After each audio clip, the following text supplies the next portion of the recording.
अच्छा भाई, सबसे पहले MCQ. The diagram shows unemployed persons in millions for the years 2000 to 2016। मुझे 2000 से लेके 2016 तक का डेटा दिया हुआ है अनएम्प्लॉयड लोगों का मिलियंस में फॉर द यूरोपियन यूनियन। सही है। अच्छा भाई, ये मुझे इसने एक लाइन दी हुई है, अनएम्प्लॉयमेंट जो है वो फ्लक्चुएट कर रही है, और ये इसने मुझे साल बता दिए। During which period was the highest rate, rate का मतलब परसेंटेज ऑफ इंक्रीज, कह रहा है इंक्रीज, परसेंटेज चेंज पूछ रहा है। कह रहा है कि किस पीरियड में हाईएस्ट रेट ऑफ इन्फ्लेशन आया है, हाईएस्ट रेट ऑफ इन्फ्लेशन, वो हाईएस्ट रेट ऑफ अनएम्प्लॉयमेंट का इंक्रीज आया है। सही है, हाईएस्ट रेट ऑफ अनएम्प्लॉयमेंट का इंक्रीज आया है। तो सबसे पहला बोल रहा है 2006 से 2008।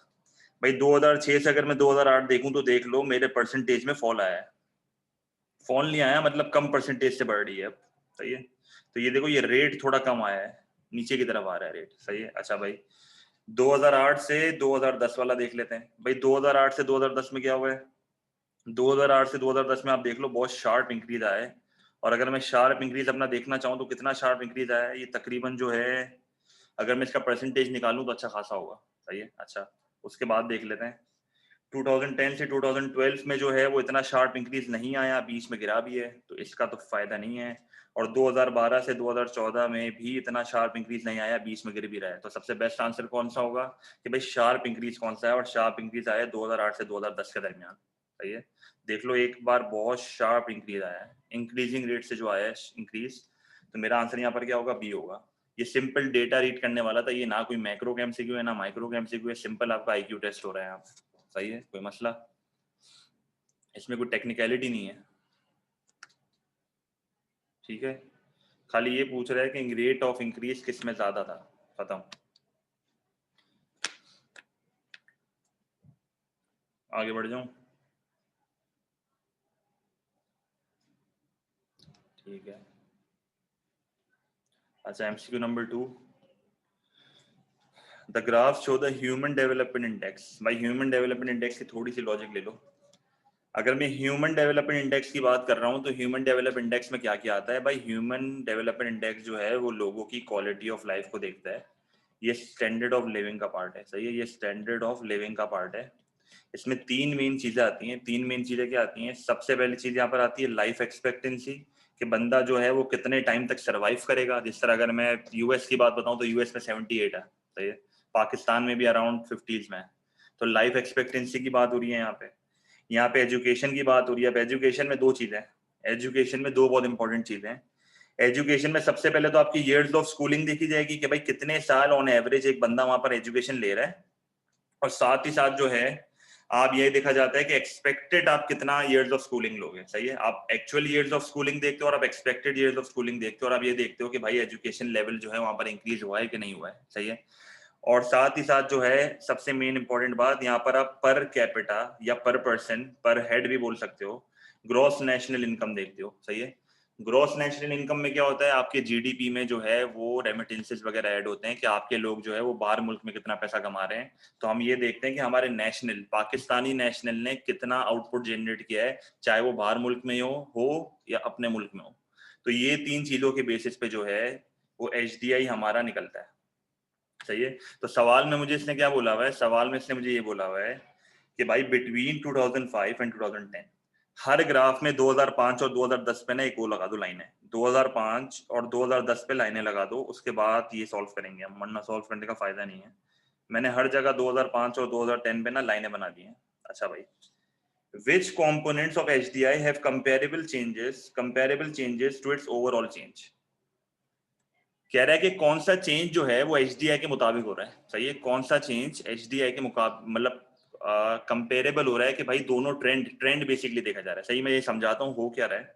भाई देखो, सबसे पहली बात, एचडीआई जो होता है ना वो 0.1 और 1 के बीच में होता है। सही है, एचडीआई जो होता है वो 0.1 और 1 के बीच में होता है, विद 1 बीइंग द हाईएस्ट। अगर एक कंट्री का एचडीआई 1 है तो इसका मतलब है वहां पर quality of life, standard of living लोगों का बहुत अच्छा है। और एक और चीज याद रखना, ये हमेशा एक इंडेक्स नंबर पे आता है। ये हमेशा एक इंडेक्स नंबर पे आता है। जिस तरह इन्फ्लेशन को हम इंडेक्स नंबर पे नहीं करते, इंडेक्स नंबर पे इसलिए करते हैं क्योंकि इंडेक्स नंबर पे एवरेज आ जाती है, एवरेज आ जाती है, वेट्स का कॉन्सेप्ट आ जाता है, वो आप नंबर में नहीं कर सकते।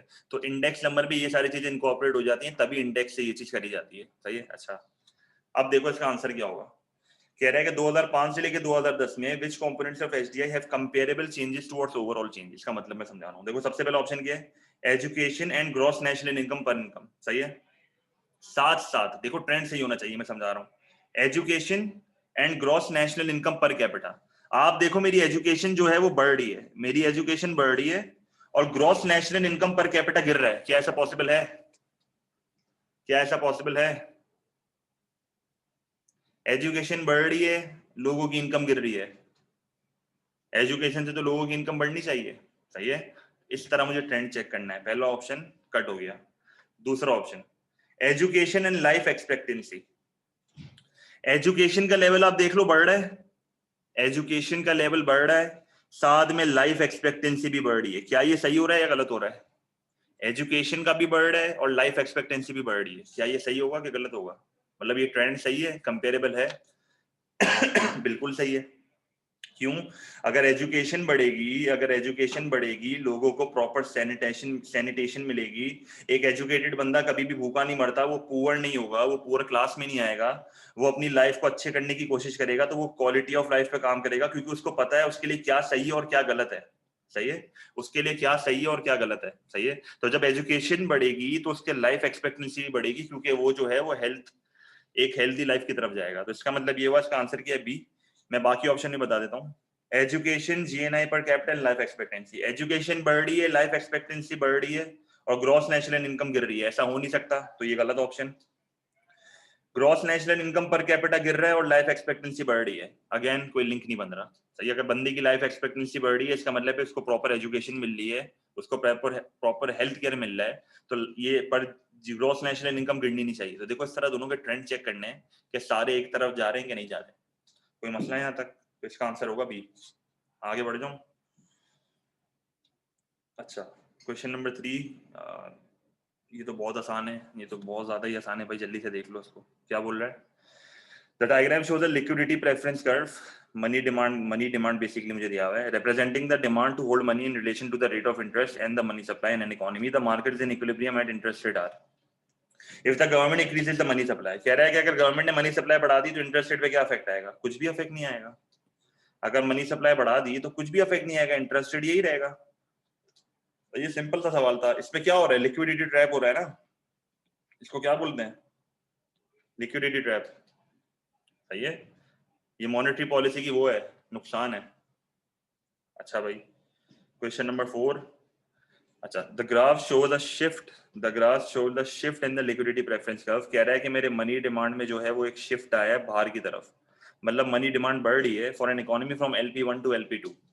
मनी डिमांड राइटवर्ड जा रही है, पैसों की डिमांड बढ़ रही है। पैसों की डिमांड बढ़ने का मतलब लोगों को पैसा हाथ में ज्यादा होल्ड करना है, लोगों को पैसा हाथ में ज्यादा होल्ड करना है। तो जब मेरी इकोनॉमी में रियल नेशनल इनकम बढ़ता है तो लोगों को ज्यादा खर्चा करना होता है, लोगों को स्पेंडिंग ज्यादा करनी होती है, तो लोगों को हाथ में पैसा ज्यादा रखना पड़ता है। याद है ना किस तरह जब हमारी फिस्कल पॉलिसी में हम एग्रीगेट एक्सपेंडिचर को बढ़ाते थे तो साथ में मेरी मनी डिमांड भी बढ़ती थी, सही है। तो क्राउडिंग आउट होता था, याद है ये चीज, मनी डिमांड बढ़ती थी। तो जब भी रियल नेशनल इनकम बढ़ती है तो मनी डिमांड भी बढ़ती है, क्योंकि लोगों को हाथ में पैसा चाहिए होता है खर्चा करने के लिए। तो ये तो बात कंफर्म हो गई कि increase in real national income तो लाजमी आएगा। अब ये क्या लिखा हुआ है? Increase pessimism about the future of the economy. Pessimism का मतलब ये है कि फ्यूचर अच्छा नजर नहीं आ रहा, फ्यूचर अच्छा नजर नहीं आ रहा, लोगों का कॉन्फिडेंस डाउन है, लोगों को लगता है कि आगे जाके कोई वॉर सिचुएशन आने वाली है, लोगों को लगता है कोई आगे जाके वॉर सिचुएशन आ गई है, तो लोग चाह रहे हैं कि वो पैसा हाथ में होल्ड करके रखें। पैसा हाथ में होल्ड करके रखें तो वो होल्डिंग ऑफ मनी को बढ़ा देंगे, तभी मेरा मनी डिमांड राइटवर्ड शिफ्ट हो रहा है। तो इन दो चीजों के कॉम्बिनेशन से जो है मेरा मनी डिमांड राइटवर्ड शिफ्ट हो रहा है। हाँ, प्रिकॉशनरी डिमांड बढ़ेगी तो ओवरऑल मनी डिमांड बढ़ रही है, बेसिकली पूरा कर्व शिफ्ट होता है। सही, fear of war situation, confidence लोगों का लो है, बैंकिंग सेक्टर से भरोसा उठ गया है, तो लोग बोल रहे हैं भाई हाथ में रोकड़ा रखना, बैंक के पास ही रखना, सही है। कोई मसला? आपके फ्यूचर की बैड फीलिंग आ रही है, वही बेसिकली पैसे में का मतलब ये होता है। अच्छा, क्वेश्चन नंबर 5। अच्छा, a country has a negative income tax। एक कंट्री का नेगेटिव इनकम टैक्स चल रहा है। तो पहला ये मैक्रो डायग्राम से पेज 55। अच्छा, नेगेटिव इनकम टैक्स का मतलब अगर आपकी इनकम किसी इनकम ब्रैकेट से लो होगी ना, मगर कोई स्पेसिफिक इनकम से आपकी अगर इनकम रेट से लो होती है, तो आपको सामने से जो है वो पैसा मिलेगा, सही है। It's a form of unemployment benefit, it's a form of unemployment benefit. आपको जो है वो सामने से पैसा मिलेगा। नेगेटिव इनकम टैक्स का मतलब आपको पैसा दिया जाएगा, आपको टैक्स दिया जाएगा, सही है। तो पॉजिटिव, आपको पैसा दिया जाएगा। अच्छा भाई, तो देखो हो क्या रहा है। इनिशियली जो है वो सीन क्या था, देखो मैं वापस ये ग्राफ आपके सामने बना रहा हूँ। ये बहुत एमसीक्यू आते हैं, ये लेटेस्ट पास पेपर में बहुत ज्यादा आ रहा है। हाँ, it's a type of transfer payment, बिल्कुल सही है। इनकम, तो इनिशियली जो मेरी लाइन है ना एनटी, इनिशियली मेरा ये लाइन थी, टैक्स की लाइन मेरी ये थी, सही है। टैक्स की लाइन मेरी ये थी कि अगर लोग जो हैं वो इतने कम पैसे कमा रहे हैं तो उनको सामने से पैसे मिलेंगे। फिर जैसे जैसे उनकी इनकम बढ़ जाएगी तो देखो टैक्स कितना आहिस्ता आहिस्ता बढ़ रहा है। जैसे जैसे इनकम बढ़ रही है तो टैक्स देखो कितना आहिस्ता आहिस्ता बढ़ रहा है। इसका मतलब है कि भाई अगर बंदा ज्यादा पैसा भी कमाता है तो इतना टैक्स उसको पे करना नहीं पड़ेगा। अगर बंदा ज्यादा पैसा भी कमाता है तो उतना टैक्स उसको पे करना नहीं पड़ेगा, क्योंकि तुम देख लो कि इनकम किस तरह बढ़ रही है और साथ में टैक्स किस तरह बढ़ रहा है। तो टैक्स आहिस्ता आहिस्ता बढ़ रहा है, समझ आई ये चीज, टैक्स आहिस्ता आहिस्ता आहिस्ता बढ़ रहा है। अब देखो क्या हो रहा है, अब देखो मेरी लाइन में चेंज कैसा आ रहा है। अब मेरी लाइन हो गई ऐसी, अब मेरी लाइन हो गई है बिल्कुल ऐसी। इसका क्या मतलब है, यहाँ पर क्या हो रहा है, अब जो है वो सीन कुछ ऐसा है कि सबसे पहली बात तो इन लोग ने जो है ना वो नेगेटिव टैक्स को बढ़ा दिया है। इन लोग ने नेगेटिव टैक्स को बढ़ा दिया है। मुझे एक बात बताओ, जो बिल्कुल लीचर लोग होंगे, जो पॉवर्टी ट्रैप में रहना चाहते हैं, और आप अगर ब्रैकेट बढ़ा दोगे इन नेगेटिव टैक्स का, आप नेगेटिव टैक्स ज्यादा दोगे, तो मुझे एक बात बताओ, कोई भी जो सुस्त बंदा है वो काम करना चाहेगा? कोई सुस्त बंदा काम करना चाहेगा? उसके पास में इंसेंटिव होगा काम करने का। आप उल्टा उसको और सुस्त कर रहे हो, आप उसको और सुस्त कर रहे हो। तो इसका मतलब ये हुआ कि यहाँ पर इंसेंटिव टू वर्क जो है वो वीक हुआ है। इंसेंटिव टू वर्क सबसे पहले तो वीक हुआ है। पहले आप इतने से उस पर नेगेटिव टैक्स दे रहे थे, अब आप इतने ज्यादा पे उस पर नेगेटिव टैक्स दे रहे हो, तो ऑब्वियस सी बात है वो काम ही नहीं करेगा, वो हमेशा पॉवर्टी ट्रैप में रहेगा, सही है। तो वो उस ट्रैप में दलदल में घुसता जाएगा, फिर वो कभी काम नहीं करेगा, सही है। अच्छा, और आप एक और चीज नोटिस करो कि जैसे जैसे इनकम बढ़ रही है, आप नोटिस करो कितना तेजी से टैक्स बढ़ रहा है। जैसे जैसे इनकम बढ़ रही है कितना तेजी से टैक्स बढ़ रहा है, इसका मतलब है अमीर से ज्यादा टैक्स लिया जा रहा है। जैसे जैसे बंदा अमीर हो रहा है उससे टैक्स देखो किस तरह लिया जा रहा है। तो मुझे बताओ, इससे इनकम की रीडिस्ट्रीब्यूशन बढ़ेगी कि गिरेगी? अगर जल्दी जल्दी अमीरों से टैक्स लिया जाएगा, इनकम की डिस्ट्रीब्यूशन बढ़ेगी कि गिरेगी? डिस्ट्रीब्यूशन ऑफ इनकम की मैं बात कर रहा हूं। तो मोर इक्वल की तरफ जाऊंगा, तो इसका मतलब क्या हुआ, मेरा आंसर होगा डी, मेरा आंसर होगा डी। क्लियर है ये चीज?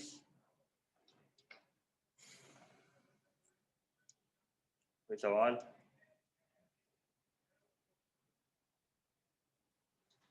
आ जाए आगे।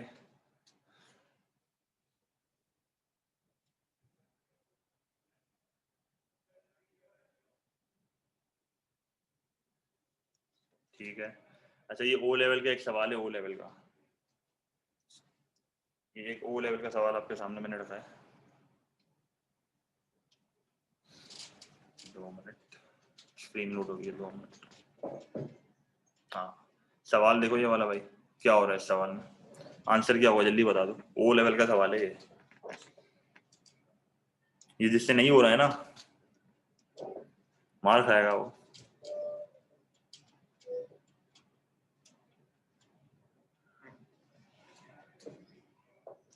चलो मैंने आंसर भी मार्क कर दिया। ऑब्वियस सी बात है, क्या बोल रहा है, इनिशियली पॉइंट एक्स पे हूँ, एक्चुअल इकोनॉमिक ग्रोथ हो रही है। एक्चुअल इकोनॉमिक ग्रोथ का मतलब टीपीसी के अंदर मूवमेंट हो रही है आगे की तरफ, एडी मेरा बढ़ रहा है, मेरी इकोनॉमी में अनएम्प्लॉयमेंट कम हो रही है, सही है। तो एक्चुअल इकोनॉमिक ग्रोथ में मैं आगे की तरफ जाऊंगा ना, पोटेंशियल के करीब जाऊंगा, सही है। क्लियर है ना, ये कंफ्यूजन तो नहीं है किसी को?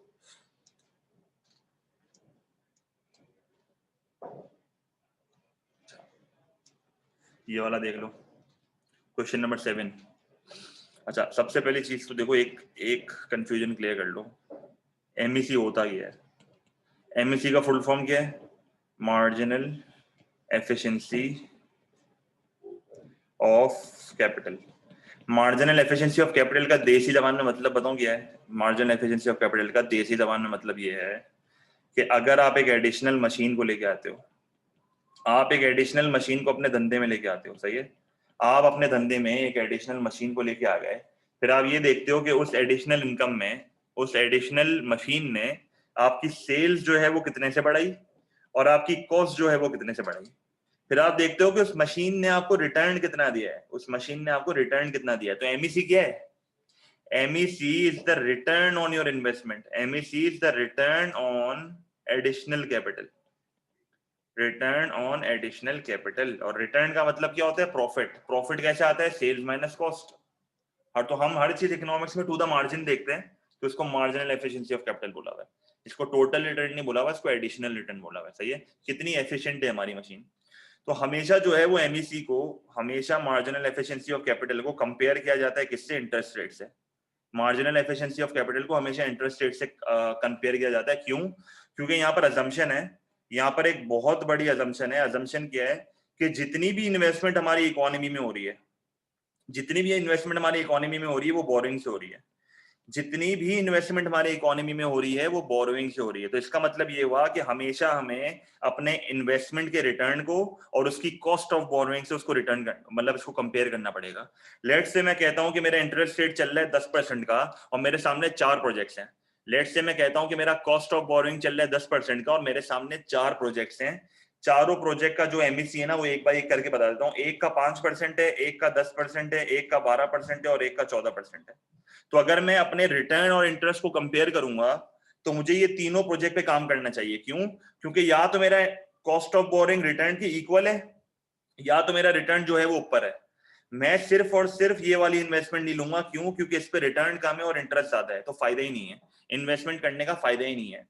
तो आप हमेशा उस वाले प्रोजेक्ट में इन्वेस्टमेंट करते हो जहां पर आपका इंटरेस्ट रेट या तो एमईसी के इक्वल हो, सही है, या तो आपका रिटर्न ज्यादा हो, या तो आपका रिटर्न ज्यादा हो, तभी आपका रिटर्न जो है वो मैक्सिमाइज होगा, तभी आपका रिटर्न जो है वो मैक्सिमाइज होगा।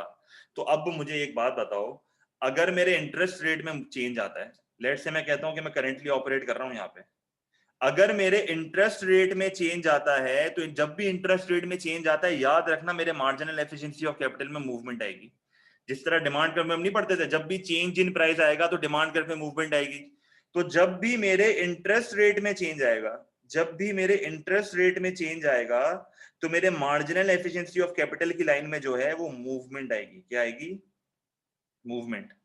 और जब भी मेरा एमईसी चेंज होगा, एमईसी का मतलब जब भी मेरा रिटर्न चेंज होगा, तो मेरे एमईसी में क्या आएगा? शिफ्ट आएगा। रिटर्न चेंज होने का मतलब क्या है? Other factors. जब भी अदर फैक्टर्स में चेंज आएगा, मेरे एमईसी में क्या आएगा? शिफ्ट। तो यहां पर सबसे पहले ऑप्शंस पढ़ो। सबसे पहला ऑप्शन क्या है? A decrease in the level of house hold spending. अगर हाउस होल्ड स्पेंडिंग कम हो जाएगी तो भाई इन्वेस्टमेंट करने का फायदा ही नहीं है। क्यों? क्योंकि ये इन्वेस्टमेंट को बढ़ा रहा है, ये इन्वेस्टमेंट को बढ़ा रहा है। और इन्वेस्टमेंट जब बढ़ती है, जब आपका इंटरेस्ट रेट कांस्टेंट है, वो अदर फैक्टर की वजह से बढ़ती है। तो आपका इंटरेस्ट रेट जो है वो कांस्टेंट रहेगा और आपकी इन्वेस्टमेंट बढ़ जाएगी। सही है? आपका इंटरेस्ट रेट कांस्टेंट रहेगा और आपकी पहले के मुकाबले में जो है वो इन्वेस्टमेंट बढ़ जाएगी। अच्छा, a decrease in the rate of interest, बिल्कुल भी नहीं, क्योंकि इस पे तो मेरे एमईसी पे मूवमेंट आएगी। N increase in the availability of credit, ये हो सकता है। N increase in the rate of inflation, अगर रेट ऑफ इन्फ्लेशन बढ़ जाएगा तो मेरा रिटर्न गिर जाएगा, क्योंकि कॉस्ट बढ़ जाएगी। अगर इन्फ्लेशन बढ़ जाएगी तो मेरी कॉस्ट बढ़ जाएगी, लोग पहले के मुकाबले में माल नहीं खरीदेंगे क्योंकि माल महंगा हो जाएगा, मेरी सेल्स गिर जाएगी, तो मेरा रिटर्न कम हो रहा है। मेरा रिटर्न कम हो रहा है तो डी भी नहीं होगा। तो बेस्ट ऑप्शन क्या है? C, an increase in the availability of credit. Availability of credit अगर ज्यादा होगा तो बैंक लोन ज्यादा लेगी, लोन ज्यादा लेगी तो पहले के मुकाबले में इन्वेस्टमेंट ज्यादा करेगी। अब अवेलेबिलिटी ऑफ क्रेडिट का बिल्कुल ये मतलब नहीं है कि इंटरेस्ट रेट कम है, बच्चे ये समझते हैं। अवेलेबिलिटी ऑफ क्रेडिट का बिल्कुल मतलब ये नहीं है कि इंटरेस्ट रेट कम है। अवेलेबिलिटी ऑफ क्रेडिट का ये मतलब है कि इंटरेस्ट इजीली अवेलेबल है, ज्यादा पंचायत नहीं करी जाती आपसे, ज्यादा पेपर वर्क नहीं है, ये मतलब है इसका। सही है? कोई मसला? तो आंसर होगा सी। आगे बढ़ जाए।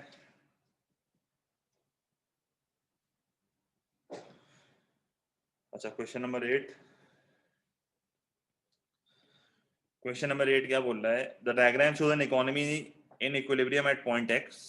सही है। What would be the most likely cause the economy to move from point X to point Y. Point X to point Y का मतलब क्या है? कि मेरा एस आर ए एस जो है वो शिफ्ट हो रहा है आगे की तरफ। मेरा एस आर ए एस जो है वो आगे की तरफ शिफ्ट हो रहा है। मेरा शॉर्ट रन एग्रीगेट सप्लाई आगे की तरफ जो है वो मूव हो रहा है। सही है? शिफ्ट हो रहा है। तो ऐसी कौन सी वजह है कि मेरा शॉर्ट रन एग्रीगेट सप्लाई आगे की तरफ शिफ्ट होगा? सोचो। Increase in the government spending हो नहीं सकता, ईडी का फैक्टर है। इंक्रीज इन इनकम टैक्स हो नहीं सकता, ईडी का फैक्टर है, क्योंकि कंजम्पशन पे फर्क आएगा। Increase in the wage rate, इससे तो मेरा एग्रीगेट सप्लाई पीछे की तरफ जाएगा। N increase in the productivity of labour, मेरा लेबर प्रोडक्टिव हो गया है, मैंने लेबर को ट्रेनिंग दे दी है, तो पहले के मुकाबले में जो है वो ज्यादा यूनिट्स बना पाएगा, तो एग्रीगेट सप्लाई मेरा बढ़ जाएगा। सही है, तो इस फैक्टर की वजह से एडी पे इम्पैक्ट आ रहा है, इस पे एडी पे इम्पैक्ट आ रहा है, इसकी वजह से जो है वो एग्रीगेट सप्लाई कम हो रही है क्योंकि मेरी कॉस्ट बढ़ रही है, cost of production. Last option best option है, increase in the productivity of labour, जिससे मेरा एग्रीगेट सप्लाई जो है वो आगे की तरफ जाएगा। सही है, ए में अगर सब्सिडी होता तो हाँ बिल्कुल होता। सही है, वैसे ट्रांसफर पेमेंट से कोई फर्क नहीं आता एग्रीगेट डिमांड में भी, खास पैसों की रोलिंग नहीं होती क्योंकि इन दी एंड जो है वो पैसा जाया ही हो रहा होता है। सही है, कोई एक्स्ट्रा आउटपुट जनरेट नहीं हो रहा होता उससे, आउटपुट जनरेट नहीं हो रहा हो सकता है, वो हम फारिग लेबर को ट्रांसफर पेमेंट देते हैं। सही है, तो पैसों की जनरेशन नहीं हो रही है वहां पे। सही है, तो क्वेश्चन 8 का जो आंसर है वो क्या है, डी। सही है, कोई मसला?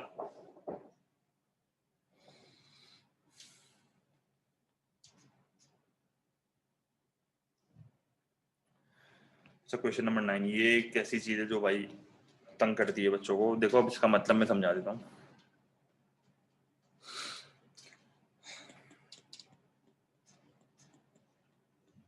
यहाँ पर मैंने परसेंट ऑफ इनकम लिखा है, यहाँ पर मैं लिख रहा हूँ क्यूमुलेटिव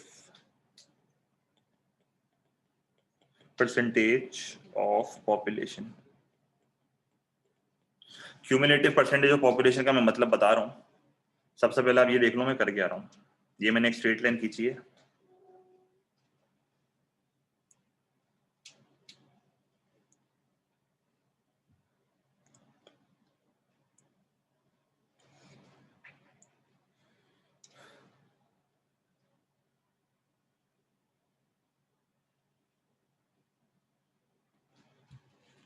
अच्छा अब देख लो ये हो क्या रहा है, मैं समझा देता हूँ। देखो सबसे पहली बात यहाँ पर मैं लिख रहा हूँ 20%, 40%, 60%, 80% और 100%। सबसे पहले तो यही बता रहा हूँ अल्लाह शांति। सबसे पहले तो ये समझ लो, ये 20% पॉपुलेशन है, ये 40% जो पॉपुलेशन है ना, इसमें ये 20% शामिल है। समझ आई ये चीज?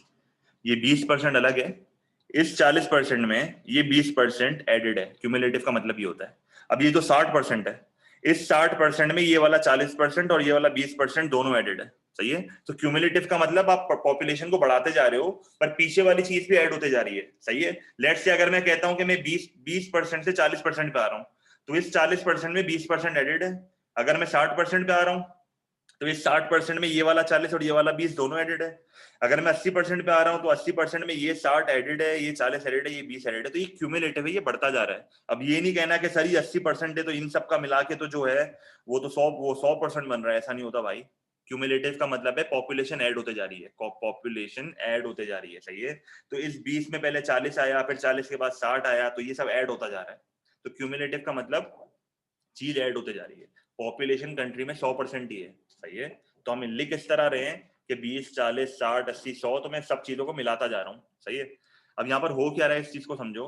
ये चीज जरूरी नहीं है, जरूरी क्या है यहाँ पर समझने का गेम है। यहाँ पर मैंने 20% लिख दिया, यहाँ पर मैंने 40, यहाँ पर 60, यहाँ पर 80 और यहाँ पर 100। अब इसका मतलब क्या है, इस 20% पॉपुलेशन के पास, इस 20% पॉपुलेशन के बाद 20% इनकम है। मतलब 20% पॉपुलेशन के बाद इकोनॉमी के पास पूरी 20% ऑफ इनकम है। इसका मतलब क्या है कि भाई मेरा जो 20% तबका है ना लोगों का, लेट्स से मैं कहता हूं कि मेरी पॉपुलेशन सिर्फ 20% है, तो 20% पॉपुलेशन के पास 20% की इनकम है। इसका मतलब है इक्वालिटी बिल्कुल सही है, क्योंकि भाई 20% मेरा तबका है, उन्हीं को 20% मिला हुआ है। सही है, फिर मैं कहता हूं कि मेरे अगले 40% के पास पूरे मुल्क की 40% ऑफ इनकम है। अब ये क्यूमुलेटिव है, ये क्यूमुलेटिव है। इसका मतलब ये कि ये 20% इसमें ऑलरेडी एडेड है, ये 20% इसमें ऑलरेडी एडेड है। तो ये कहना चाह रहा है कि अगले 40% तबके के पास इकोनॉमी का 40% ऑफ नेशनल इनकम है। सही है, लेट्स से मैं कहता हूं कि मैं 60% पे आ गया, ये कह रहा है कि भाई 60% पॉपुलेशन के पास इकोनॉमी का पूरा 60% का इनकम है। और लेट्स से मैं कहता हूं कि 100% लोगों के पास इकोनॉमी का पूरा 100% ऑफ इनकम है। इसका मतलब अब मैं आपको समझा रहा हूं। देखो यहाँ पर हो क्या रहा है, ये कहना चाह रहा है कि भाई मुल्क का सबसे अमीर तबका ये रहा और मुल्क का सबसे गरीब तबका ये रहा। इसका मतलब ये हुआ कि जो मुल्क का सबसे अमीर तबका है ना, उसके पास जो इकोनॉमी का 20% लोग सबसे अमीर हैं, उनके पास 20% ही इनकम है। ऐसा नहीं है कि जो अमीर लोग हैं उनके पास इकोनॉमी का ज्यादा पैसा है। जैसे नॉर्मली क्या होता है कि मैं कहता हूं कि जो हायर क्लास के 10% लोग हैं ना, हायर क्लास के, सबसे हायर क्लास के 10% लोग हैं, उनके पास दुनिया का 50% ऑफ इनकम है। तो इसका मतलब क्या हुआ? इनकम इनइक्वालिटी है। अगर 10% लोगों के पास 50% इनकम है पूरी दुनिया की, ये तो इनइक्वालिटी है ना, क्योंकि बाकी 90% के पास फिर 50% इनकम है। तो इसका मतलब ये हुआ, लोरेंट्ज कर्व ये बोलता है कि ये जो स्ट्रेट लाइन बनी हुई है, लोरेंट्ज कर्व ये बोलता है कि अगर ये जो स्ट्रेट लाइन बनी हुई है ना, ये स्ट्रेट लाइन को क्या बोला जाता है? Line of perfect equality. ये स्ट्रेट लाइन ये रिप्रेजेंट कर रही है कि इकोनॉमी में जो है वो पैसा बिल्कुल सही तरीके से बटा हुआ है। ये स्ट्रेट लाइन ये रिप्रेजेंट कर रही है, 45 डिग्री लाइन ये रिप्रेजेंट कर रही है इकोनॉमी में पैसा बिल्कुल सही तरीके से बटा हुआ है। इसको लाइन ऑफ परफेक्ट इक्वालिटी बोला जाता है, इसको लाइन ऑफ परफेक्ट इक्वालिटी बोला जाता है। पर एक्चुअल में ऐसा नहीं होता। एक्चुअल में हमारी लाइन जो है ना वो इस तरीके की होती है, देखो आप समझना, एक्चुअल में हमारी लाइन इस तरीके की होती है। इसका मतलब क्या है? इसका मतलब क्या है कि भाई लेट्स से ये पॉइंट मैंने ए डाल दिया, ये पॉइंट बी डाल दिया, ये पॉइंट सी डाल दिया, ये पॉइंट डी एंड ये पॉइंट डी। देखो इस लाइन का मतलब क्या है? पहले मैंने आपको क्या बोला था? पहले मैंने आपको क्या बोला था कि 20% अवाम के पास इकोनॉमी का 20% इनकम है। पहले 20% इकोनॉमी के बंदों के पास इकोनॉमी का 20% है, इसका मतलब है बिल्कुल सही है। अब क्या हो रहा है? अब आप देखो, 20% लोगों के पास इकोनॉमी का सिर्फ 10% पैसा है। शुरू के 20% लोगों के पास सिर्फ 10% पैसा है। अगले 20% लोगों के पास जो है वो तकरीबन मैं कह सकता हूं कि भाई 11% पैसा है। इसका मतलब क्या हो रहा है? इनकम इनइक्वालिटी बढ़ रही है। पहले क्या था? 20% लोगों के पास 20% पैसा था। अब क्या हो रहा है? 20% लोगों के पास सिर्फ 10% का पैसा है। इसका मतलब है इनकम इनइक्वालिटी शुरू हो रही है, इनकम इनइक्वालिटी शुरू हो रही है। अच्छा भाई अब देखो सबसे अमीर तबका देखते हैं। पहले सबसे अमीर तबके में क्या हो रहा था? 20% लोगों के पास सिर्फ 20% ही पैसा था। अब देखो क्या हो रहा है, 20% लोगों के पास इकोनॉमी का 40% पैसा है, 40% से भी ज्यादा पैसा है। तो सबसे अमीर तबके के पास इकोनॉमी का आधे से ज्यादा पैसा पड़ा हुआ है। सही है? तो इकोनॉमी जो है, इकोनॉमी में इनइक्वालिटी है। अगर ये लाइन परफेक्ट इक्वालिटी की है तो ये लाइन क्या है? इनइक्वालिटी की। और ये इनइक्वालिटी की लाइन, इस लाइन से जितना दूर होते जाएगी मेरी इकोनॉमी में इनइक्वालिटी बढ़ेगी। ये लाइन जितना दूर होते जाएगी मेरी इकोनॉमी में इनइक्वालिटी बढ़ेगी। देखो इनइक्वालिटी कैसे बढ़ेगी, मैं आपको बढ़ा के दिखा रहा हूं। देखो लेट्स से मैं कहता हूं कि मेरी ये जो ब्लू वाली लाइन है ना ये दूर होते जा रही है। ये जितनी दूर होते जाएगी मेरी इकोनॉमी में इनइक्वालिटी बढ़ेगी। देखो मैंने इसको दूर कर दिया। जब मैंने इसको दूर करा तो देखो क्या हो रहा है, 20% तबके के पास सबसे अमीर 20% तबके के पास इकोनॉमी का कितना पैसा है? देख लो भाई, 70% पैसा है, तकरीबन 80% बल्कि। तो ये लाइन जितनी परफेक्ट इक्वालिटी से दूर जाएगी, ये ब्लू वाली लाइन जितनी करीब आएगी इनइक्वालिटी कम होगी, ये लाइन जितनी दूर जाएगी इनइक्वालिटी बढ़ेगी। क्या ये कॉन्सेप्ट क्लियर है? क्या ये वाला कॉन्सेप्ट क्लियर है? ये लाइन जो है वो जितनी दूर जाती जाएगी इनइक्वालिटी बढ़ेगी, ये लाइन जितनी करीब जाते जाएगी इनइक्वालिटी कम होगी। इसका फॉर्मूला होता है, ये जो मैंने आपको ऊपर नीचे करके दिखाया है ना, इसका फॉर्मूला होता है। इसका फॉर्मूला क्या होता है? ये वाला जो अंदर वाला एरिया है ना, ये वाला जो अंदर वाला एरिया है, इस अंदर वाले एरिया को क्या बोलते हैं? ए। और ये जो पूरा बाहर वाला एरिया है, ये जो पूरा बाहर वाला एरिया है, इसको कहते हैं बी। सही है? अच्छा, ए प्लस बी क्या होता है? ए प्लस बी रिप्रेजेंट कर रहा है इकोनॉमी में टोटल कितनी इक्वालिटी है। ए प्लस बी मतलब इकोनॉमी की टोटल इनकम बता रहा है। ए प्लस बी जो है वो इकोनॉमी की परफेक्ट इक्वालिटी बता रहा है। क्या बता रहा है? Perfect equality. तो ये जो ए प्लस बी का एरिया है ना, वो कौन सा एरिया है? ये वाला एरिया। ये इकोनॉमी की परफेक्ट इक्वालिटी बता रहा है कि भाई ये वाला जो ट्राइंगल है ना, ये परफेक्ट इक्वालिटी की लाइन है। सही है? ये मतलब परफेक्ट इक्वालिटी का बेसिकली एरिया है, क्योंकि जितना भी परफेक्ट इक्वालिटी से नीचे वाला एरिया होगा वो परफेक्ट इक्वालिटी को रेफर करेगा। तो एक चीज हमेशा याद रखना, ये जो परफेक्ट इक्वालिटी है ना ए प्लस बी, ये जो ए प्लस बी है ना, ये हमेशा कॉन्स्टेंट होता है। ये ए प्लस बी हमेशा कॉन्स्टेंट होता है। सही है? ये ए प्लस बी हमेशा कॉन्स्टेंट होता है। फॉर्मूला क्या होता है? A divided by A plus B. अब मैं ए को क्यों डिवाइड कर रहा हूं? मैं ए को क्यों डिवाइड कर रहा हूं? ए मुझे शो कर रहा है मेरे मुल्क में कितनी इनइक्वालिटी है। अगर मैं ये ब्लू वाला एरिया बढ़ा दूंगा तो क्या ए की अमाउंट बढ़ जाएगी? हाँ या ना, जल्दी जल्दी बता दो। अगर मैं ये ब्लू वाला एरिया बढ़ा दूंगा क्या ए का एरिया बढ़ जाएगा? ए का एरिया बढ़ जाएगा। अच्छा, तो इसका मतलब क्या हुआ?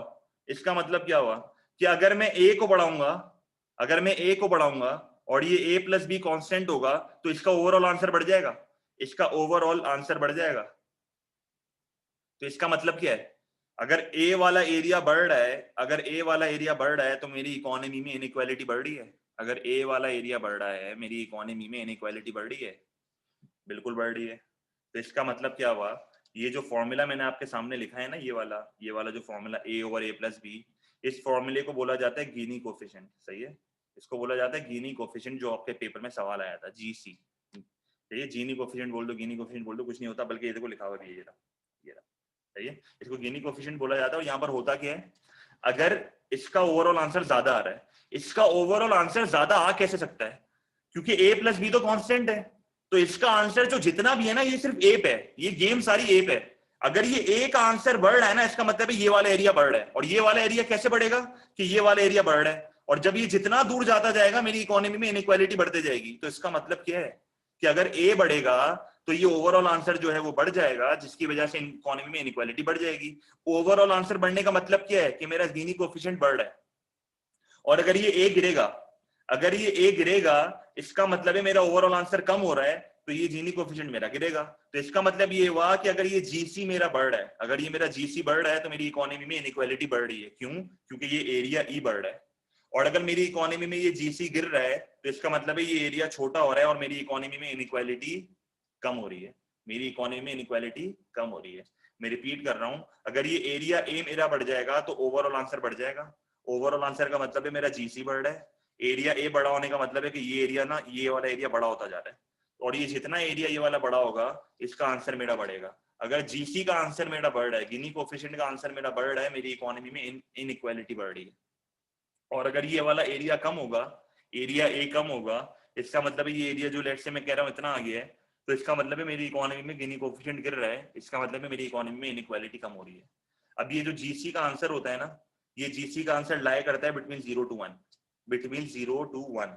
ये जीरो क्या रिप्रेजेंट कर रहा है, ये जीरो रिप्रेजेंट कर रहा है कि there is perfect equality, there is perfect equality. Zero क्या रिप्रेजेंट कर रहा है, कि ए वाला एरिया है ही नहीं, मेरी लाइन यही वाली है, ए वाला एरिया है ही नहीं। ए वाला एरिया होने ना होने का मतलब क्या है, कि मेरी इकोनॉमी में परफेक्ट इक्वालिटी है। ये लाइन जो है ना, ये लाइन बिल्कुल यहाँ पर आ गई है, बिल्कुल स्ट्रेट यहाँ पर आ गई है। और ये वन रिप्रेजेंट कर रहा है कि सबसे एक्सट्रीम केस, वन रिप्रेजेंट कर रहा है extreme case, perfect inequality, perfect inequality. ये कह रहा है कि 1% तबके के पास, दुनिया के एक कंट्री के 1% तबके के पास 100% इनकम है, 1% तबके के पास 100% इनकम है, तो ये सबसे अनरियलिस्टिक केस है, ये सबसे अनरियलिस्टिक केस है। सही है, तो इसका मतलब ये हुआ कि अगर मेरा आंसर 0 से बढ़ रहा है, लेट्स से मैं कहता हूं कि मेरा आंसर 0.5 से 0.8 आ रहा है, अगर 0.5 से 0.8 आ रहा हूं, इसका मतलब है मेरा ए बढ़ रहा है, और जितना मेरा ए बढ़ेगा मेरी इकोनॉमी में उतनी इनइक्वालिटी बढ़ेगी। तो अगर मेरी इकोनॉमी में इनइक्वालिटी बढ़ रही है, तो मैं पॉलिसीज कौन सी लगाऊंगा, मैं पॉलिसीज लगाऊंगा रीडिस्ट्रीब्यूशन ऑफ इनकम की। मेरी इकोनॉमी में अगर इनइक्वालिटी बढ़ेगी, तो मैं रीडिस्ट्रीब्यूशन ऑफ इनकम की तरफ काम करूंगा, मैं प्रोग्रेसिव टैक्सेशन के ऊपर काम करूंगा, मैं रिग्रेसिव टैक्सेशन को जो है वो कम करूंगा, मैं यूनिवर्सल जो है वो बेनिफिट्स दूंगा, मैं मींस टेस्टेड बेनिफिट दूंगा, अनएम्प्लॉयमेंट बेनिफिट दूंगा, ट्रांसफर पेमेंट्स वगैरह करूंगा। तो इसका मतलब ये हुआ कि मेरी फिर जो पॉलिसीज होंगी वो इनकम रीडिस्ट्रीब्यूशन की तरफ होंगी। सही है, इसके डिसएडवांटेजेस क्या हैं, इस गिनी कोफिशिएंट के डिसएडवांटेजेस क्या हैं, लोरेंस कर्व के, लोरेंस कर्व के डिसएडवांटेजेस क्या हैं। भाई लोरेंस कर्व का सबसे डिसएडवांटेज ये है कि ये सिर्फ जो है वो इनकम की रीडिस्ट्रीब्यूशन देखता है, ये सिर्फ इनकम की रीडिस्ट्रीब्यूशन देखता है, ये क्वालिटी ऑफ लाइफ नहीं देखता, ये क्वालिटी ऑफ लाइफ नहीं देखता। मैं कह रहा हूं कि दो कंट्रीज की, मैं कहता हूं कि दो कंट्रीज का जीसी जो है वो सेम है। लेट्स से मैं कह रहा हूं कि एक कंट्री का 0.65 है, दूसरी कंट्री का 0.66 है, तो मोर और लेस दो कंट्रीज का गिनी कोफिशिएंट बिल्कुल सेम है, पर पॉसिबल चांसेस है इस वाली कंट्री में क्वालिटी ऑफ लाइफ अच्छी हो और इस वाली कंट्री में क्वालिटी ऑफ लाइफ अच्छी ना हो। क्वालिटी ऑफ लाइफ का मतलब क्या, भाई सैनिटेशन कितनी है, एजुकेशन कितनी है, लोग खुश कितना है, सही है, हैप्पीनेस कितनी है इकोनॉमी में। तो गिनी कोफिशिएंट कभी भी क्वालिटी ऑफ लाइफ के बारे में नहीं बताता। दूसरी चीज, यही वाली चीज का कंपैरिजन के लिए ये इतना अच्छा नहीं है, ये कंपैरिजन के लिए इतना अच्छा नहीं है, क्योंकि ये सिर्फ ये कंपेयर कर रहा है कि इकोनॉमी में कितनी इनइक्वालिटी है। सही है, इकोनॉमी में कितनी इनइक्वालिटी है। यहाँ पर एक और भी बहुत बड़ा मसला है, यहाँ पर एक और भी बहुत बड़ा मसला है। क्या बड़ा मसला है, कि लेट्स से मैं कह रहा हूं कि ये मेरा एरिया ए है, सही है, इसलिए मुझे इनइक्वालिटी शो कर दिया। मैं कहता हूं कि एक कंट्री है जिसका ना एरिया ए कुछ इस तरीके का है, जिसका एरिया ए कुछ इस तरीके का है, सही है, मेरी ना लोरेंस कर्व है ना इस तरह का बना हुआ है, पर मैं कह रहा हूं कि इसका एरिया और इस वाले का एरिया बिल्कुल सेम है।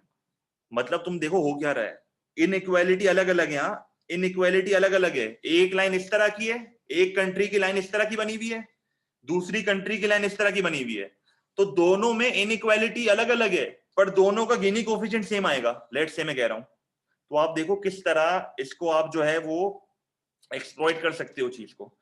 तो क्या पहला डिसएडवांटेज, ये क्वालिटी ऑफ लाइफ नहीं बताता। अगर दो कंट्रीज का गिनी कोफिशिएंट सेम है तो क्वालिटी ऑफ लाइफ में भी फर्क आ सकता है। अगर दो कंट्रीज का गिनी कोफिशिएंट सेम है तो पॉसिबल चांसेस है इनइक्वालिटी अलग अलग हो। जीसी सेम का मतलब इनइक्वालिटी सेम होनी चाहिए, पर अगर ये एरिया सेम आ रहा है और इसकी लाइन का शेप अलग है तो इसका मतलब ये हुआ कि इनइक्वालिटी भी अलग अलग है। सही है, तो देखो किस तरह लोरेंट्ज कर्व के डिसएडवांटेजेस हैं। तो जब भी कोई सवाल आता है तो आप कंक्लूजन में ना ये डिसएडवांटेजेस लिख सकते हो, मैंने जितने भी बताए। सही है, तो इसका आंसर अब तो आपको आ जाना चाहिए भाई, बहुत सिंपल सा आंसर है। ये वाला एरिया जो है आप इसको डिवाइड करोगे टोटल से, इस वाले एरिया को जो है आप टोटल से डिवाइड करोगे, तो टोटल एरिया क्या है मेरा, ये वाला टोटल एरिया मेरा पूरा है। तो area y divided by y plus z। सही है, या area a over a plus b, एक ही बात है। सही है, area y divided by y plus z। कोई मसला? आगे बढ़ जाऊं अब, तो पूरा टॉपिक कवर हो गया बेसिकली। सही है, अच्छा क्वेश्चन नंबर 10। क्वेश्चन नंबर 10 क्या रिप्रेजेंट कर रहा है? The diagram shows the elasticity demand for money becomes infinite at a certain rate of interest, which statement explains this situation? ये तो बहुत सिंपल है भाई, लिक्विडिटी ट्रैप। मेरा ये डिमांड फॉर मनी स्ट्रेट कब होता है? मेरा डिमांड फॉर मनी स्ट्रेट कब होता है? मेरा डिमांड फॉर मनी जब भी स्ट्रेट होगा तब मेरी इकोनॉमी में लिक्विडिटी ट्रैप होगा। सही है, कोई मसला? क्लियर है ये चीज?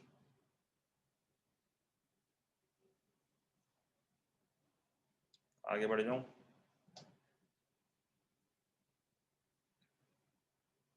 क्वेश्चन नंबर 11 देख लो। ये अगेन आपका आईक्यू टेस्ट कर रहा है, ये कोई लॉजिकल कोई क्वेश्चन नहीं है, इसमें कोई लॉजिक टेस्ट नहीं हो रही। The chart shows changes in employment by sector for a country between 2010 and 2016। ये सवाल डिपेंड करता है पेपर में कितना क्लिक करते हो। थोड़ी बहुत रीडिंग करनी आनी चाहिए। टेबल के यहाँ क्या लिखा हुआ है, परसेंटेज चेंज इन एम्प्लॉयमेंट। तो जब भी परसेंटेज चेंज का वर्ड आ जाए और ऑप्शन में मुझे ऐसा दिया हुआ ना हो कि नंबर इंक्रीज हो रहा है, नंबर डिक्रीज हो रहा है, टोटल में फर्क आ रहा है, तो वो ऑप्शन आप कभी चूज नहीं करना, परसेंटेज वाले ऑप्शन चूज करना। सही है, अच्छा देखो अब क्या बोल रहा है। Employment in service industry has increased, इस पे मैं आऊंगा वापस। The primary sector lost more workers than the secondary sector. नहीं, परसेंटेज से आप कंपेयर नहीं कर सकते, आप टोटल नंबर से कंपेयर करोगे। ये कह रहा है कि लॉस्ट मोर, कभी कभार परसेंटेज अलग हो सकती है और टोटल अमाउंट अलग हो सकती है। सही है, तो परसेंटेज से ये देखना गलत होगा। There was no change in the total working population, again वही बात, नंबर की बात कर रहा है, परसेंटेज से मैं नहीं बता सकता। अनएम्प्लॉयमेंट स्टेट कांस्टेंट, अगेन वही बात, अनएम्प्लॉयमेंट वैसे तो खैर चेंज हो रही है, बट हम वापस ये चीज नहीं बता सकते अगर मुझे एक प्रॉपर नंबर नहीं दिया हुआ। ये वाला ऑप्शन मैंने क्यों छोड़ा था, option number A, employment in service industry has increased. मैं सिर्फ इसको इसी बेसिस पे सेलेक्ट कर रहा हूँ कि ये पॉजिटिव वाले एरिया में और ये नेगेटिव वाले एरिया में। तो पॉजिटिव वाले एरिया का मतलब ये है कि इकोनॉमी में जो है वो एम्प्लॉयमेंट जो है वो बढ़ रही है, क्योंकि देखो परसेंटेज चेंज इन एम्प्लॉयमेंट अगर पॉजिटिव है तो टर्शियरी सेक्टर में आप नोटिस कर लो कि मेरी एम्प्लॉयमेंट बढ़ रही है। सही है, तो अगेन यही चीज, जब भी परसेंटेज वाले एमसीक्यूज आए तो कभी भी टोटल या नंबर वाले ऑप्शन चूज नहीं करना आप, क्योंकि परसेंटेज को देख के वो चीजें नहीं बता सकते, आपको नंबर चाहिए होगा, आप नंबर के बगैर ये चीजें बता ही नहीं सकते। सही है, तो क्लियर है ये चीज? आगे बढ़ जाए, इसमें कोई समझाने का था नहीं कुछ। सही है, अच्छा क्वेश्चन नंबर 12 अगेन बहुत आसान है भाई, जल्दी बता दो। कह रहा है कि मैं एक्स से वाई जा रहा हूँ, क्या हो रहा है? एक्स से वाई जा रहा हूँ, एक्चुअल इकोनॉमिक ग्रोथ हो रही है, एक्चुअल बढ़ रहा है। पोटेंशियल नहीं हो सकता अनीक, पोटेंशियल में मेरा पीपीसी शिफ्ट होता है फिर। सही है, यहाँ पर पीपीसी शिफ्ट नहीं हो रहा। एक्चुअल का मतलब ये है कि मैं इनसाइड द पीपीसी से पोटेंशियल की तरफ आ रहा हूँ, मैं इनसाइड द पीपीसी से पोटेंशियल की तरफ आ रहा हूँ। सही है, क्लियर है? 13 देख लो, 13 देख लें भाई। According to JM Keynes sometimes monetary policy ineffective. Ineffective कब होती है? जब लिक्विडिटी ट्रैप होता है। This supply of money is assumed to be controlled by central bank. Obviously बात है, the demand for money is LP and there has been an increase in real income in the economy. Which diagram, in the diagram, which position makes monetary policy ineffective?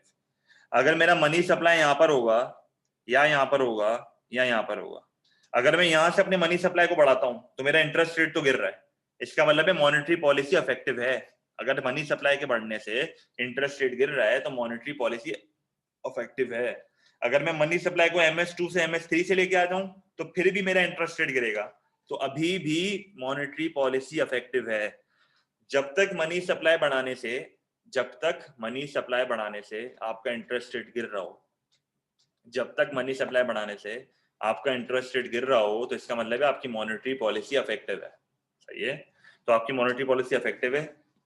MS3, अगर मैं MS3 से आगे जाता हूं तो मेरा interest rate जो है वो सेम रहेगा, मेरा इंटरेस्ट रेट सेम रहेगा. इसका मतलब है आपका ऑप्शन क्या होगा? ए. यहाँ पर मेरी मॉनेटरी पॉलिसी फेल कर जाती है, यहाँ पर मेरी मॉनेटरी पॉलिसी फेल कर जाती है क्योंकि मनी सप्लाई के बढ़ने से आपके इंटरेस्ट रेट पे कोई फर्क नहीं आ रहा. मनी सप्लाई के बढ़ने से आपके इंटरेस्ट रेट पे कोई फर्क नहीं आ रहा. सही है. अच्छा, आगे बढ़ जाऊं.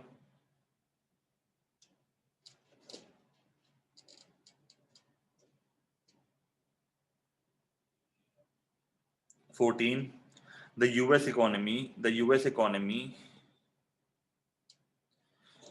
economy which relies heavily on international trade. The US economy which relies heavily on international trade to obtain raw materials. अगर heavily rely कर रहा है ना, अगर heavily rely कर रहा है, ऐसा तुम लोग को importance show कर रहा है, तो इसका मतलब है inelastic demand है. इसका मतलब है inelastic demand है. The US economy which relies heavily on international trade to obtain raw materials and to sell products is in equilibrium at point X. मैं point X पे operate कर रहा हूँ. If the value of US dollar falls, what would be the new equilibrium point? कह रहा है कि अगर US डॉलर की वैल्यू गिर जाए, US डॉलर वैल्यू गिरने का मतलब क्या है? डेप्रिसिएशन. क्या मतलब है? डेप्रिसिएशन. और जब भी डेप्रिसिएशन होती है तो पहले के मुकाबले में बाहर वालों को हमारा मुल्क सस्ता लगता है, हमें बाहर वाला मुल्क जो है वो महंगा लगता है. जब एक्सपोर्ट की प्राइसेस गिरेंगी तो पहले के मुकाबले में एक्सपोर्ट की क्वांटिटी बढ़ेगी, जिसकी वजह से एक्सपोर्ट का रेवेन्यू बढ़ जाएगा और मेरी इकोनॉमी में जो है वो इनकम्स जनरेट होना शुरू हो जाएंगी और मेरे मुल्क में जो है वो एग्रीगेट डिमांड बढ़ना शुरू हो जाएगी.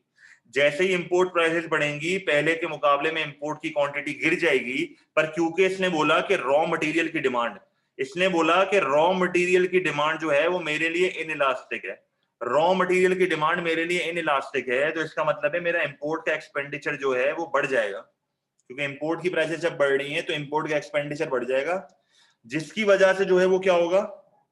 मेरा जो है एग्रीगेट सप्लाई गिर जाएगा. क्यों? क्योंकि मेरी जो है कॉस्ट बढ़ेगी, मेरी कॉस्ट बढ़ेगी. सही है. तो क्या हो रहा है? मुझे एग्रीगेट सप्लाई को जो है वो पीछे शिफ्ट करना है और एग्रीगेट डिमांड को जो है मुझे आगे शिफ्ट करना है. तो मेरा आंसर क्या होगा? सबसे पहले मैं यहां से यहां आऊंगा, फिर मैं यहां से यहां आऊंगा, तो मेरा आंसर होगा बी.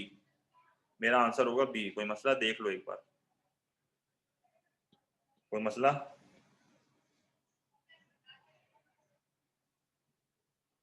आगे बढ़ जाए.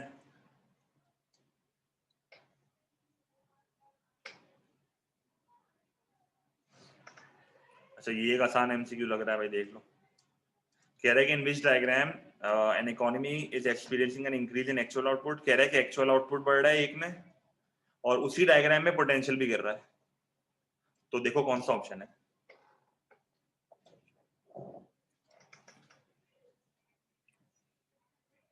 देखो इस डायग्राम में पोटेंशियल गिर रहा है और एक्चुअल बढ़ रहा है. देखो एक्चुअल बढ़ रहा है, पोटेंशियल गिर रहा है, तो सी होगा. बाकी ऑप्शन में देख लो ऐसा नहीं हो रहा, तो हमें कोई ऐसा ऑप्शन ढूंढना है जिसमें मेरा पोटेंशियल कम हो और एक्चुअल बढ़े.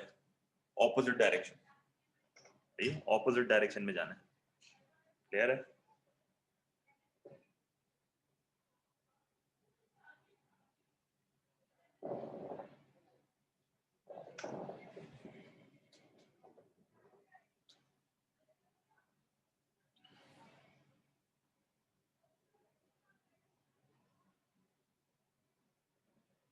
क्लियर है.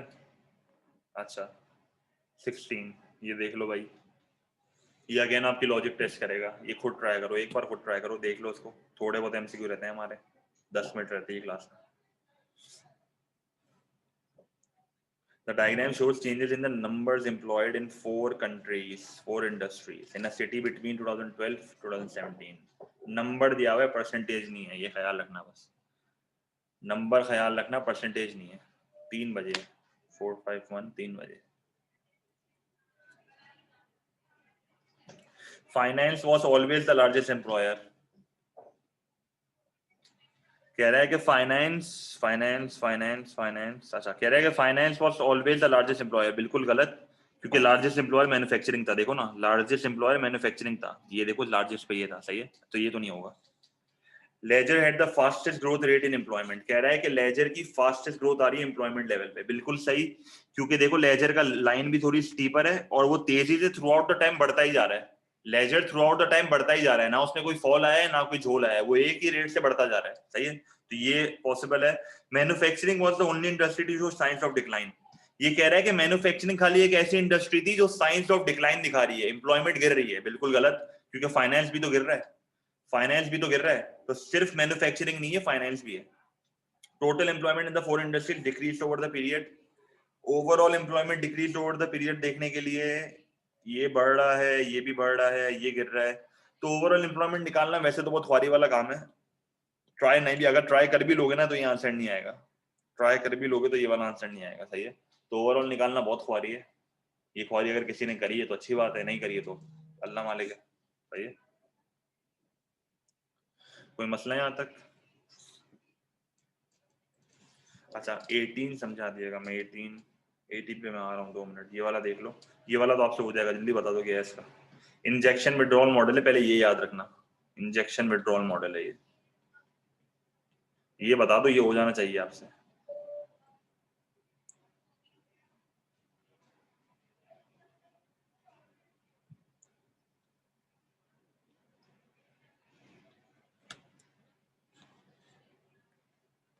बता दो भाई, चलो हिंट दे देता हूँ, ये मेरा एक्चुअल है बस, और बोलो, अब तो बता दो।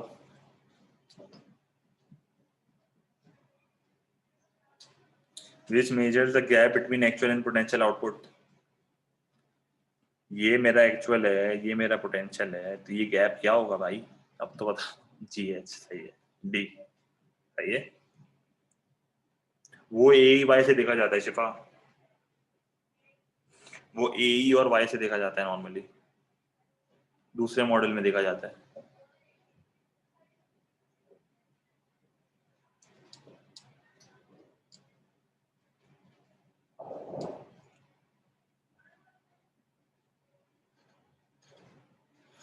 कुजनेट्स कर्व में वाई एक्सिस में क्या होता है भाई? कुजनेट्स कर्व के वाई एक्सिस में आप जो है वो गिनी कोफिशिएंट भी लिख सकते हो। गिनी कोफिशिएंट लिखना है, गिनी कोफिशिएंट लिख दो या इनकम इनइक्वालिटी लिख दो, बात एक ही है। गिनी कोफिशिएंट लिख दो या इनकम इनइक्वालिटी लिख दो, बात एक ही है, सही है। अच्छा, the diagram shows the age structure of a Polish population in 2015 and the predicted structure in 2050। 2050 और 2015 को कंपेयर कर रहा है। Since 2013 the retirement age in Poland has been 67 for men and 65 for women, सही है। तो रिटायरमेंट एज बिल्कुल same है, और ये 2015 और 2050 के पॉपुलेशन के स्ट्रक्चर को कंपेयर कर रहा है। Fewer school places will be needed in 2050 and 2015, सबसे पहला मसला। चलो मैंने मान लिया कि लेट से मैं कहता हूं कि स्कूलिंग की एज है ये वाली, लेट से मैं कहता हूं स्कूलिंग की एज है ये वाली, पर मसला ये मुझे परसेंटेज में दिया हुआ है, ये मुझे परसेंटेज में दिया हुआ है। ये पहले तुम लोग ये डायग्राम को समझ लो, यहाँ पर हो क्या रहा है। ये बेसिकली मुझे परसेंटेज बता रहा है एज की, एजेस की परसेंटेज बता रहा है कि लेट से मैं कहता हूं कि 2015 में 15 to 19 की एज के इतने लोग हैं और 2050 में इतने होंगे। अब ये लोग की क्वांटिटी नहीं बता रहा, ये मुझे परसेंटेज बता रहा है, रेट बता रहा है, रेट। तो again fewer school places will be needed in 2050, ये वाला ऑप्शन नहीं हो सकता। इसकी वजह ये है कि ये मुझे टोटल नंबर पूछ रहा है, मुझे परसेंटेज में बताना है, परसेंटेज से मैं बता नहीं सकता ये चीज। Full employment is more likely in 2050 and 2015, ये तो बिल्कुल इलॉजिकल सवाल है, वापस में ये चीज नहीं बता सकता क्योंकि परसेंटेजेस मुझे दी हुई हैं। The number employed between ages 20 to 24 in 2015 was higher than the predicted। Again मैं यहाँ पर नहीं बताऊंगा परसेंटेज फॉर्म में, टोटल नंबर मुझे नहीं दिया हुआ है, वापस परसेंटेज फॉर्म में, सही है। आखिरी ऑप्शन देख लो, there will be a higher percentage of the population over retirement age in 2015 than in 2015. इसका मतलब रिटायरमेंट एज देखो शुरू कहाँ से हो रही है, रिटायरमेंट एज शुरू मेरी हो रही है यहाँ से, बल्कि यहाँ से मेरी रिटायरमेंट एज शुरू हो रही है एक तरह से, इधर से, सही है। रिटायरमेंट एज में तुम लोग फर्क देख लो, 2015 में 70 to 74 में इतने लोग हैं और 2050 में देखो इतने। ओवरऑल तुम लोग देख लो कि रिटायरमेंट एज के ऊपर परसेंटेज यहाँ पर ज्यादा है। 2050 में ओवरऑल रिटायरमेंट एज के ऊपर परसेंटेज देखो यहाँ पर ज्यादा है लोगों का, और यहाँ पर लोगों का परसेंटेज कम है। तो ऑप्शन डी बिल्कुल सही है, ये यही कह रहा है कि रिटायरमेंट एज के ऊपर 2050 में ज्यादा बड़ी पॉपुलेशन होगी परसेंटेज में, परसेंटेज का देखो परसेंटेज का ऑप्शन दिया हुआ है, और 2015 में जो है वो कम होगा। तो बिल्कुल सही कह रहा है, ये परसेंटेज के हिसाब से बिल्कुल सही कह रहा है, टोटल नंबर की इसने बात ही नहीं करी है। सही है, कोई मसला, कोई मसला?